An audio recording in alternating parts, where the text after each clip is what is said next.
जय श्री कृष्णा दोस्तों, आपका स्वागत है। सुख समृद्धि शांति और खुशहाली के लिए आज योगिनी एकादशी का ये व्रत ज़रूर से कर लें और इस कथा को ज़रूर से सुन लें। इस व्रत को और कथा को सुनने से अखंड सौभाग्य बढ़ता है और मन वांछित फल की प्राप्ति होती है। मान्यता है कि इस व्रत को करने से 80,000 ब्राह्मणों को भोजन कराने के बराबर पुण्य मिलता है। इस व्रत को लेकर के मान्यता है कि ये एकादशी सभी पापों से मुक्ति दिलाती है। इस व्रत के पुण्य प्रभाव से मृत्यु के बाद विष्णु कृपा से व्यक्ति को मोक्ष मिल जाता है। बीमार व्यक्ति की बीमारी जो है वो खत्म हो जाती है।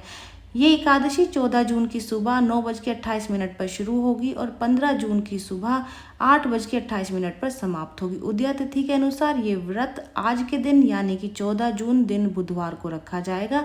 इस दिन केवल जल ग्रहण करना चाहिए, साथ ही आप फलहार ले सकते हैं। अगर आपकी तबीयत खराब है तो आप कुट्टू से जुड़ा हुआ सामान आप खा सकते हैं।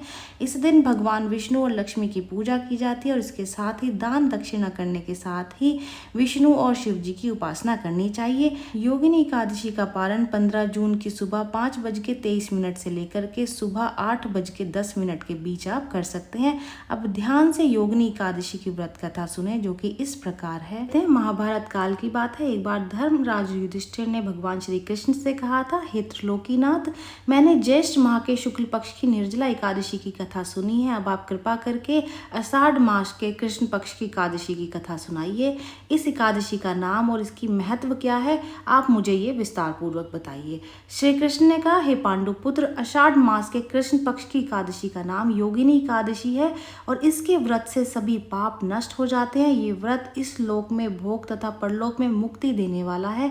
हे धर्मराज, ये एकादशी तीनों लोकों में प्रसिद्ध है। इसके व्रत से सभी पाप नष्ट हो जाते हैं।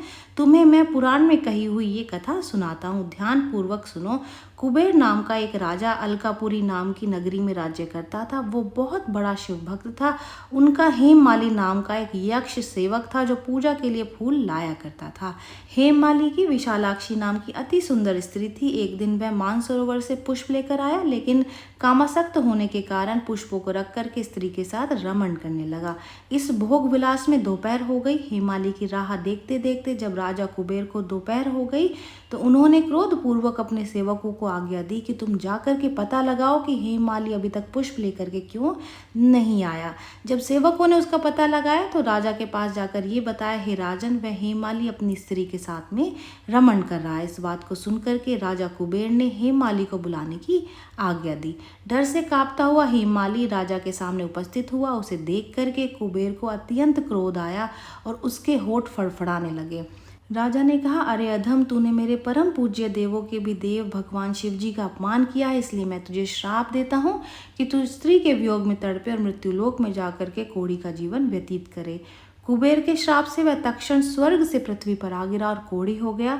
उसकी स्त्री भी उससे बिछुड़ गई। मृत्युलोक में आकर के उसने भयंकर कष्ट भोगे, किंतु शिव की कृपा से उसकी जो बुद्धि थी वो मलिन नहीं हुई और उसे पूर्व जन्म की भी सुध रही। अनेक कष्टों को भोगता हुआ तथा अपने पूर्व जन्म के कुकर्मों को याद करता हुआ वह हिमालय पर्वत की ओर चल पड़ा।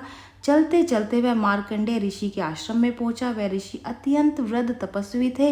वह दूसरे ब्रह्मा के समान प्रतीत हो रहे थे और उनका वह आश्रम ब्रह्मा की सभा के समान शोभा दे रहा था। ऋषि को देखते ही हेममाली वहां गया और उन्हें प्रणाम करके उनके चरणों में गिर पड़ा। हेममाली को देख करके मार्कंडेय ऋषि ने कहा कि तूने कौन से निष्कष्ट कर्म किए हैं जिससे तू कोढ़ी हुआ है और भयानक कष्ट भोग रहा है। महर्षि की बात सुनकर हेममाली बोला, हे मुनि श्रेष्ठ, मैं राजा कुबेर का अनुचर था। मेरा नाम हेममाली है। मैं प्रतिदिन मानसरोवर से फूल लाकर शिव पूजा के समय कुबेर को दिया करता था। एक दिन पत्नी सहवास के सुख में फंस जाने के कारण मुझे समय का ज्ञान नहीं रहा और दोपहर तक पुष्प नहीं पहुंचा सका। तब उन्होंने मुझे श्राप दिया कि तू अपनी स्त्री का वियोग और मृत्युलोक में जाकर के कोढ़ी बनकर दुख भोगेगा। इस कारण मैं कोढ़ी हो गया हूँ तथा पृथ्वी पर आकर भयंकर कष्ट भोग रहा हूँ।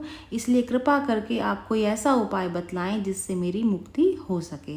मार्कंडेय ऋषि ने कहा, हेममाली, तूने मेरे सम्मुख सत्य वचन कहे, इसलिए मैं तेरे उद्धार के लिए एक व्रत बताता हूँ। यदि तू आषाढ़ मास के कृष्ण पक्ष की योगिनी नामक एकादशी का विधान पूर्वक व्रत करेगा तो तेरे सारे पाप नष्ट हो जाएंगे। महर्षि के वचन सुनकर के हेमाली अति प्रसन्न हुआ और उसने वचनों के अनुसार योगिनी एकादशी का विधान पूर्वक व्रत करने लगा। इस व्रत के प्रभाव से अपने पुराने स्वरूप में आ गया और अपनी स्त्री के साथ सुखपूर्वक रहने लगा। भगवान श्री कृष्ण ने कहा, हे राजन, इस योगिनी एकादशी की कथा का फल 88,000 ब्राह्मणों को भोजन कराने के बराबर है। इसके व्रत से सभी पाप नष्ट हो जाते हैं और अंत में मोक्ष प्राप्त करके प्राणी स्वर्ग का अधिकारी बनता है। ये जानकारी यहीं तक ही। उम्मीद है दी गई जानकारी आपके काम आएगी और आप इसका लाभ उठाएंगे। जो लोग वीडियो देख रहे हैं, वीडियो को लाइक कर दीजिए, चैनल को सब्सक्राइब कर दें, नोटिफिकेशन बेल को बजाना बिल्कुल ना भूलें, क्योंकि यहाँ पर इस तरीके की महत्वपूर्ण जानकारियाँ मिलती रहती हैं। तो चलिए मिलते हैं नई वीडियो में नई जानकारी के साथ। जय श्रीमन नारायण दोस्तों, जय श्री कृष्ण।